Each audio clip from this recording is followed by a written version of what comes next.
I'm Gareth Kane and welcome to Ask Gareth. The idea here is very simple. You ask me questions about corporate sustainability or corporate social responsibility and I answer them.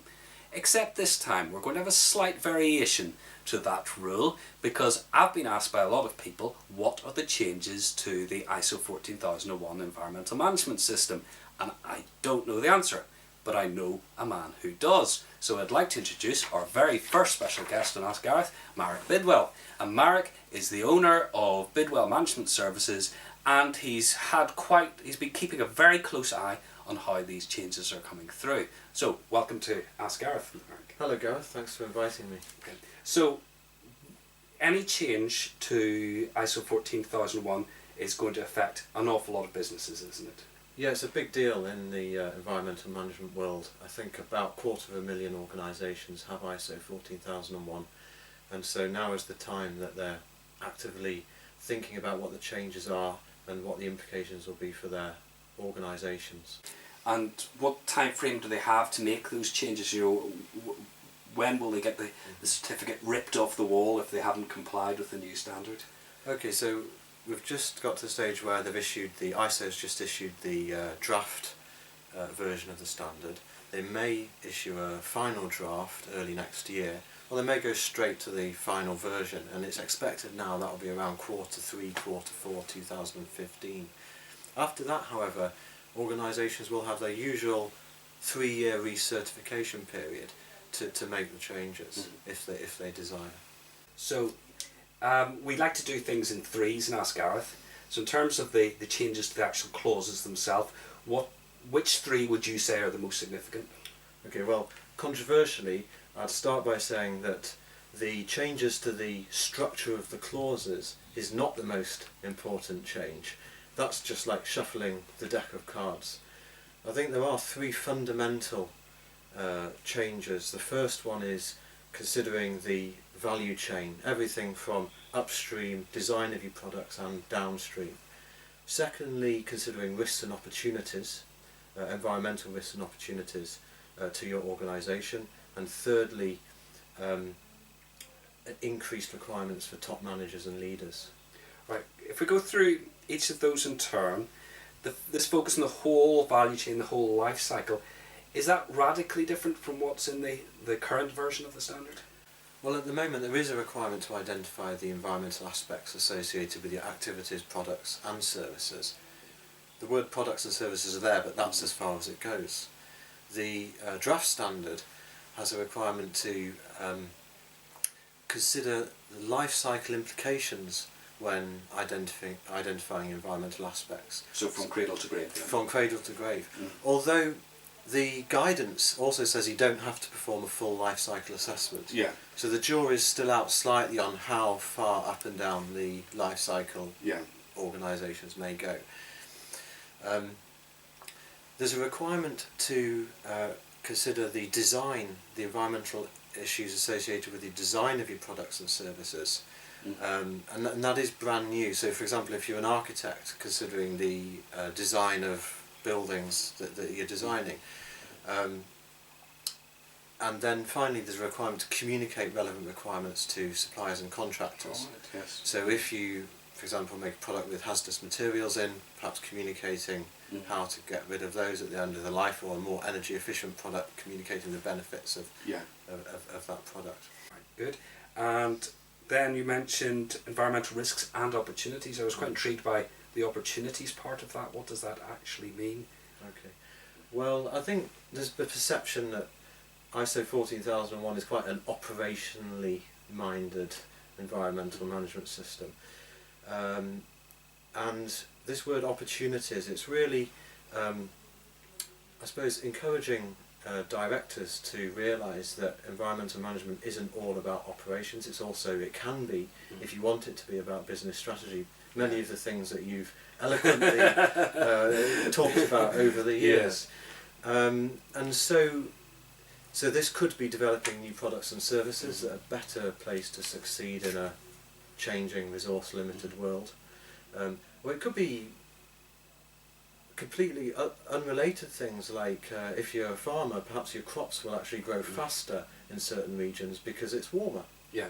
And another one which occurred to me is if Arctic sea ice melts and you're a shipping company, there may be an opportunity to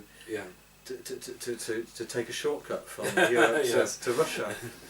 But interestingly, the standard talks about identifying the opportunities, but then the risks or the potential risks arising from those opportunities. So if you can imagine you exploited that opportunity, there could also be the risk of a serious oil spill in the Arctic. So it takes a balanced approach to those opportunities. Excellent. And the third one you mentioned was about senior management. That was music to my ears, because I always believe that the difference between the best is sustainability and the rest is leadership. What are the extra requirements on senior management?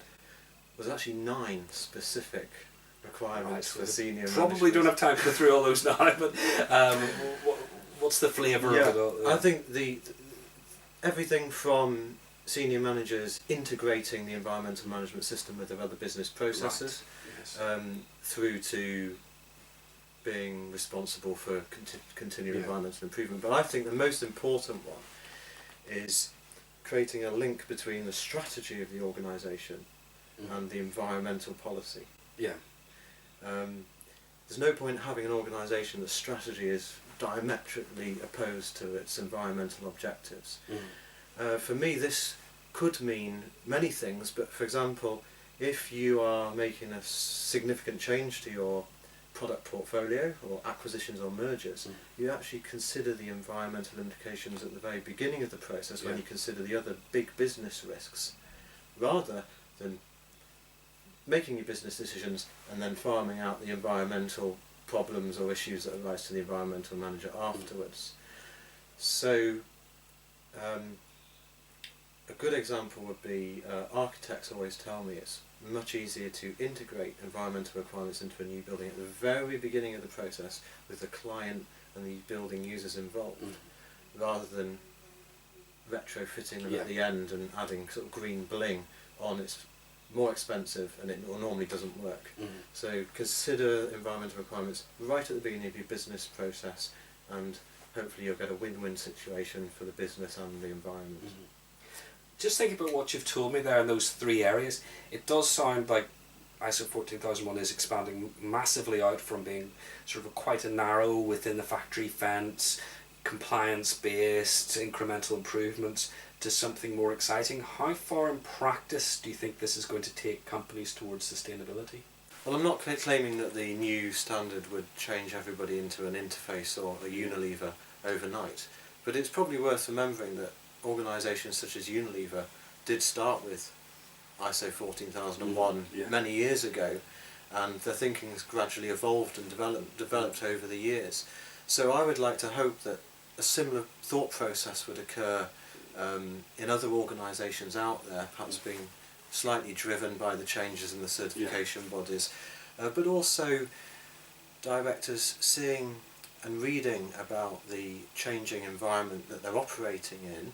On the one hand, yes, it's a threat. On the other hand, there's an opportunity, and thinking what those opportunities, what value, extra value they can add to their clients in a resource limited, changing world, and are their products designed to meet those needs. I think that there could be real benefits in that direction. Obviously in a video like this we're only be able to scratch the surface, but you've written this white paper, if I just show it to the people viewing this, which sets out the transition as it looks at the minute. How would people go about getting hold of this?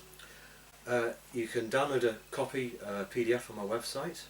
If you follow the links at the end of the video, it will take you to that, and I'm sure you'll find some useful free resources on there as well as the guide.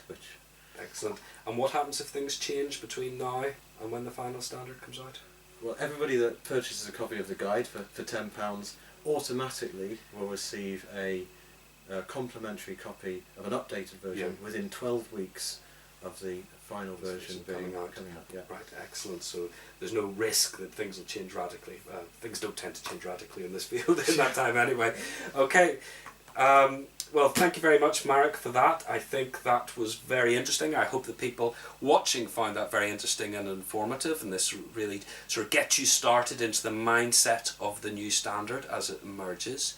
If you found it useful, remember, please share the video with your friends, your colleagues, your contact list, and don't forget to sign up to the Low Carbon Agenda, my monthly newsletter, which you can get at www.terrainfirma.co.uk, and that will give you every future edition of Ask Gareth and a whole load of other stuff as well.